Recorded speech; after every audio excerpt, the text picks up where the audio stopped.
يا مساء السعادة على عيونكم، ازيكم حبايبي عاملين ايه؟ يا رب تكونوا بخير وبأفضل حال. النهارده بقى هنعمل 3 وصفات حلوين جدا جدا هيعجبوكم وان شاء الله مقاديرهم تكون موجودة كلها عندكم في البيت. ما تنسوش تصلوا على النبي في التعليقات وقولوا لي بتتابعوني منين.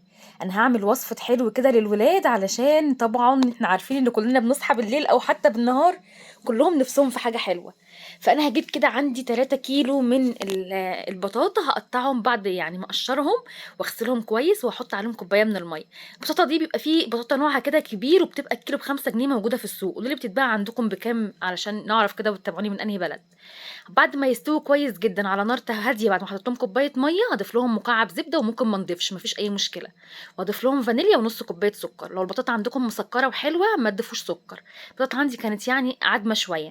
تمام، ههرسهم كويس جدا جدا بالهراسه بتاعه البطاطس او بشوكه او كعب كوبايه زي ما انتوا عايزين اي حاجه يعني. وفي صينيه تكون كبيره بالشكل ده احطهم وهسويهم بالشكل ده واخليها على جنب، مش هحطها في الفرن ولا اي حاجه.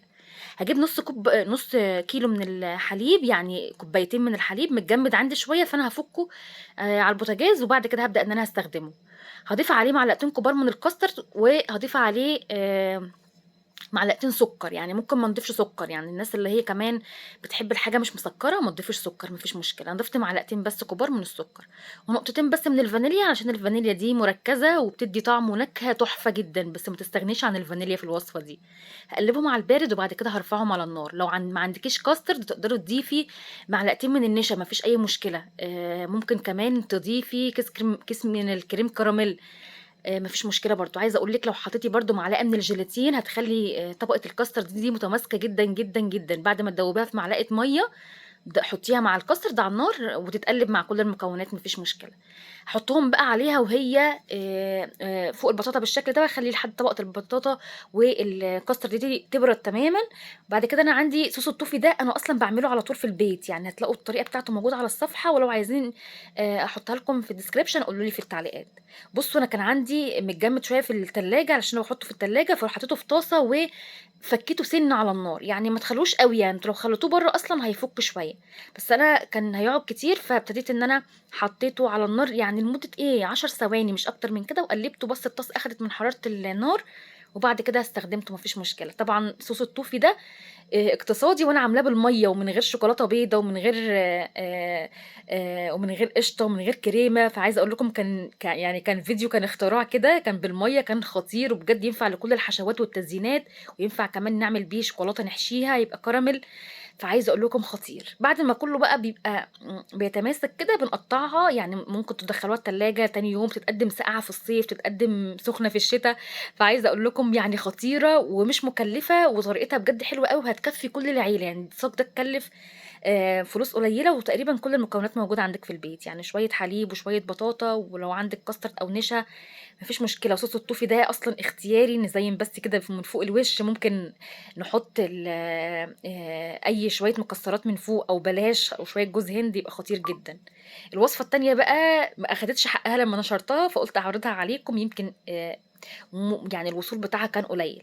هجيب بصلايه تكون متصفيه ومبشوره واحط عليها نص كيلو من اللحمه المفرومه وتبلي التوابل اللي انت عايزاها، ممكن ربع كيلو من اللحمه المفرومه زي ما انت عايزه على حسب فرات اسرتك. تبليها ملح وفلفل وبابريكا، ممكن بهارات لحمه، حطي اوراق من البقدونس كده معلقتين ومعلقتين كبار من الدقيق او البقسماط اللي متوفر عندك.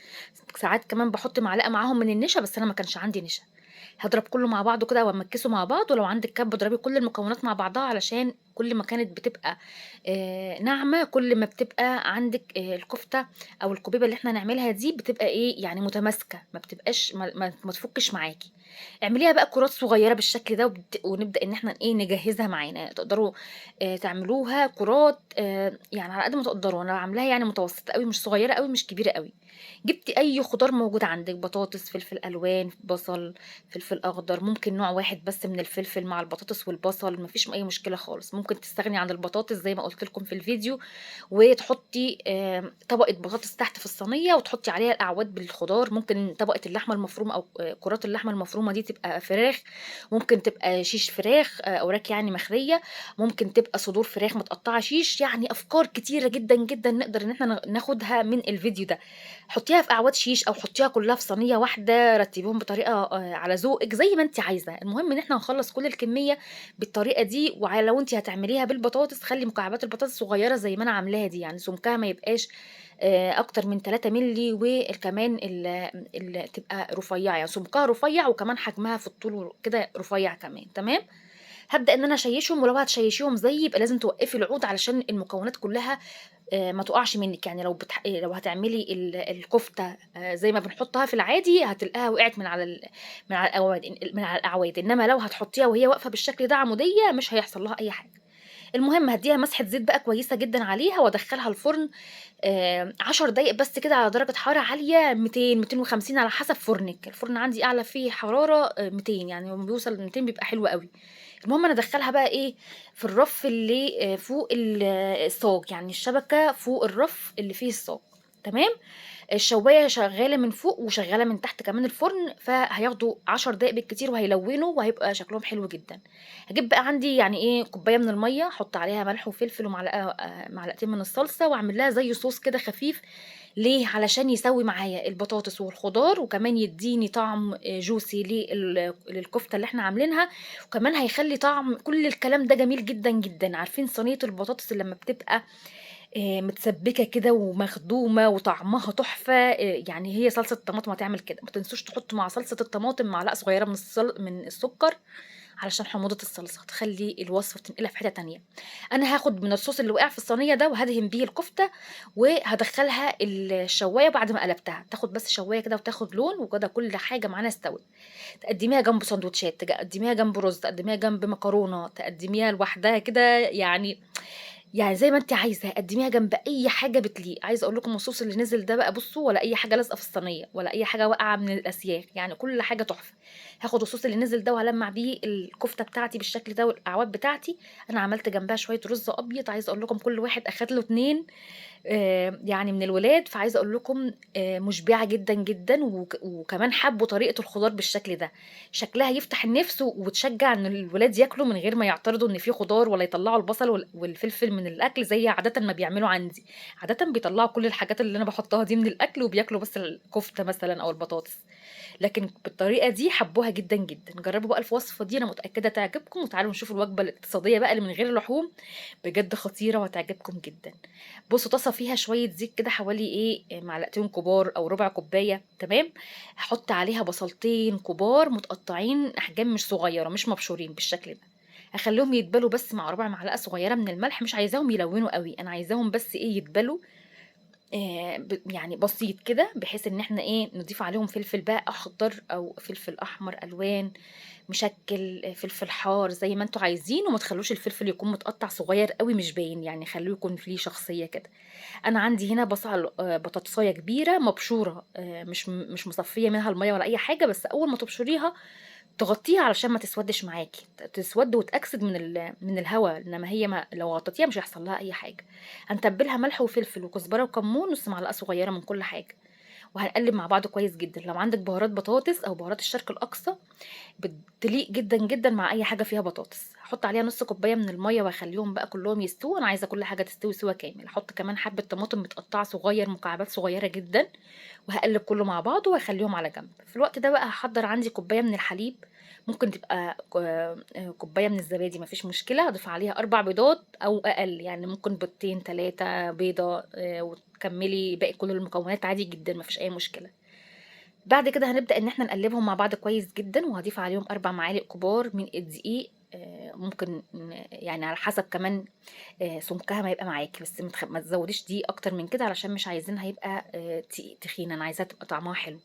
هاضيف عليها نُص معلقة صغيرة من الbaking powder وهاقلّب كل المكونات مع بعضها بالشكل ده. هاملّح بقى ملح وفلفل وبابريكا، يعني تبّليها التوابل المتوفّرة عندِك، ممكن تضيفي كمان رشة كمون وكزبرة، هتخلّيها حلوة أوي، ممكن تضيفي كمان فص توم معاها، هتخلّي طعمها برضه يبقى حلو جدًا، جدًا لو حابة الوصفات يبقى فيها توم. عندي نُص كوباية من الخضرة المشكّلة، كزبرة وبقدونس وشبت، نُص كوباية، يعني هُم تقريبًا كده يا بنات هتشتروا 3 حِزَم من اللي هُم فيهم عودين بس موجودين دلوقتي عند الخضار، هي حزمة الكزبرة والشبت والحاجات دي هو عود محطوط ومربوط برابطة كده مش عارفة رابطينها ليه بصراحة، يعني ما لهاش لازمة الرابطة دي. المهم أنا هاحط كل المكونات دلوقتي هاقلّبها مع الخضار اللي أنا كنت مجهّزاه، وهادهن صينية بزبدة أو بزيت، وهاروح مفضية كل الخليط ده، وده كده هتبقى ألذ صينية، دي صينية يا بنات سعادة، صينية السعادة بالنسبة لي. هادخّلها الفرن ساخن على 180 تاخد حوالي تِلت ساعة، رشة جبنة موتزاريلا اختياري. دي بقى تنفع فطار، تنفع غدا، تنفع عشا، تعمليها وتطلّعي تخلّيها جاهزة عندِك كده الولاد يعملوا منها ساندوتشات، فعايزة أقول لكم مغذية جدًا، فيها كل حاجة تقريبًا، إحنا مش محتاجين أي حاجة نحطها جنبها تاني. ممكن نعمل جنبها طبق حبشتكنات من اللي أنا باحبه، يعني بقى طماطم متخلّلة، بطاطس متخلّلة، نعمل جنبها شوية بتنجان مخلّل، أي حاجة متخلّلة، يعني شوية مخلّل فلفل متخلّل أو شوية زيتون، مش محتاجين أكتر من كده جنبها. بس أنا هاعمل طبق الحبشتكنات ده عشان غالي على قلبي، باحب أحطه جنب كل الأكل. طماطم وفلفل كده حار، فلفل حار بقى عشان إيه spicy كده جامد، 4، 5 فصوص من التوم، حُطّي عليهم ملح وفلفل ومعلقة من الزيت، ممكن معلقة من الخل، عصير ليمون، زي ما أنتِ عايزة، كزبرة بكمون وفلفل، ممكن بقى إيه، نحط شوية مثلًا إيه، كرفس، بقدونس، يعني لو متوفّر. الحاجات دي الخضرة بقت شحّة اليومين دول، فساعات كتير بقيت أستغنى عنّهم، بس لو عندِك شوية كرفس أو شوية بقدونس هيفرقوا معاكِ شكلًا وطعمًا يعني. المهم أنا فرمتهم فرمة خشنة، وكنت حاطة في الair fryer بتنجانية كده تتحمّر بمعلقة زيت، وكمان طماطمتين كده قطّعتهم شرايح صغيّرة، وكنت حاطة كمان قرنين فلفل كده يكونوا حار مع البتنجان وهو بيتحمّر. هاخد بقى كل التتبيلة دي كده وهابتدي إن أنا هاتبّل بيها. بالمناسبة التتبيلة دي أنا باخلّيها عندي في التلاجة، يعني قليل لمّا باحتاج بس أصوّر إن أنا أقول لكم طريقتها. بس عايزة أقول لكم بقى دي بتنفعني في أي وقت، خطيرة. يبقى إحنا كده عملنا وجبة غدا اقتصادية. والله هي كل حاجة بقت غالية، يعني مش اقتصادية أوي، بس من غير لحوم يعني على قد ما بنقدر نقتصد في المواضيع يعني. المهم بالهنا والشفا جرّبوها.